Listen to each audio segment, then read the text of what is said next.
Okay, more from question 2. This is from Wednesday's assignment.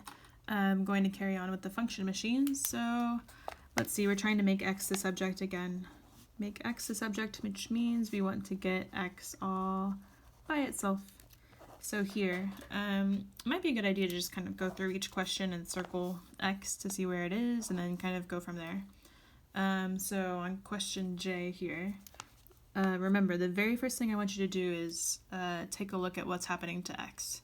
This one might be a little bit different to what you're used to because x is on the right side of this equation, but we really just want to see what x is up to. So you could say that x here is being multiplied first times 4, so I would say times 4, and then we add 1 to that, so add 1, and that gives us the result. Equals means this is the result of 3y. So we kind of had to go out of order there, and it is a little bit different than what you might be used to, but just keep in mind that's the same exact thing. We're just kind of seeing what x is doing. We might have to jump around a little bit more than what you're used to, but really it's the same exact thing as what we've done previously. It's okay that we have 3y as a result. We'll just end up using that information. Okay, usually the result, like whatever is on the opposite side of what you're trying to solve for, kind of just stays together as a cluster. So working backwards, I take 3y, draw my arrow backwards. Opposite of plus 1 is minus 1. Opposite of times 4 is divide by 4, and that will give us the value of x. So this is where I say x is equal to everything else that I have written down in my function machine going from right to left. So I start with 3y, and then I'm going to take 1 away from that. That looks like this, 3y, take away 1.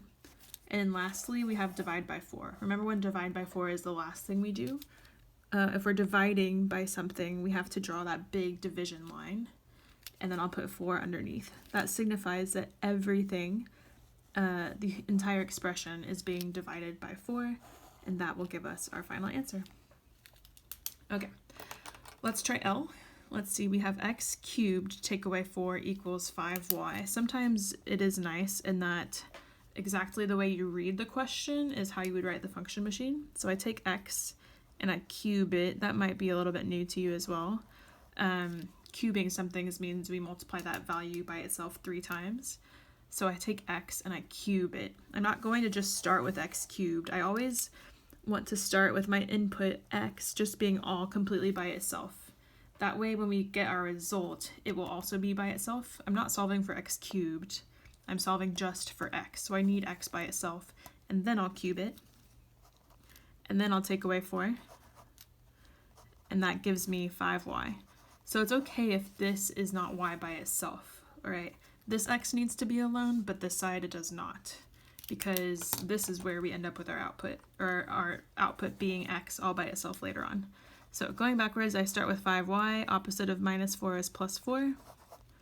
Opposite of cubed, if you watched my previous video, I talked about some of the opposites being plus and minus, times and divide, and then we had squared and square root. Cubed is very similar to that. Cubing something is the opposite of taking the cube root, which looks like that. Okay, so here, what I want to do is take the cube root of whatever we're given previously, and then that will give me the result of x. So to write this out as an equation, remember we bring down x, and then I take everything that I have written in my function machine backwards, 5y plus 4, written like so, and then I need to take the cube root of all of that. Okay, it's not just the cube root of 5y, it's not just the cube root of 4, it's the entire thing. And then you're finished. That's it. All right. Okay, question N and question R. Here we have a fraction. I've circled this x though to remind myself that that's where I need to start. So I start with just x, always just x by itself. And then the first thing that happens, you would say this is w plus x, but you can swap that around to x plus w. So I'm going to add w first. And then the next thing that happens is we divide by u. Okay, so it's all of this, x plus w, or w plus x, divide by u, and that gives us the result of 3z.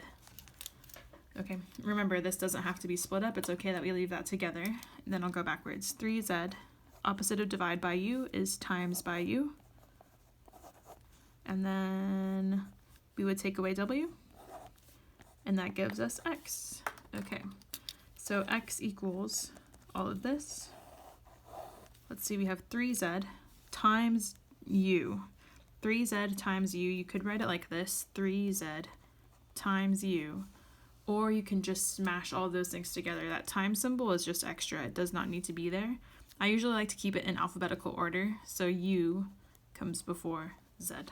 All right, so you'd have 3uz. This is the same thing as this. 3uz, and then we take away w, and that's your final answer because you reached the end of the line.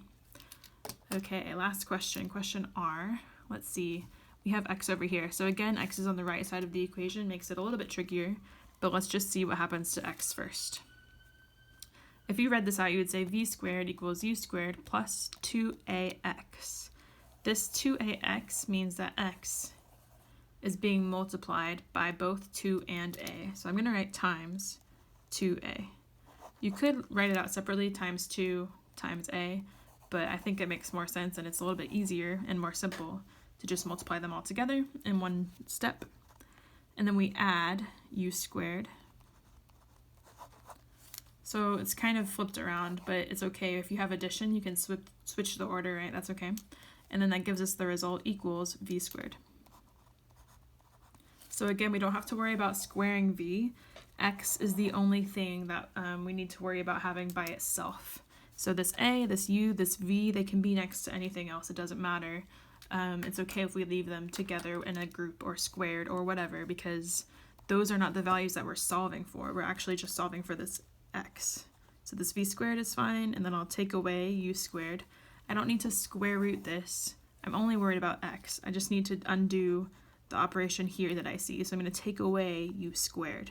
I don't need to worry about finding u by itself or undoing the u. I take the opposite of this plus, which is a minus.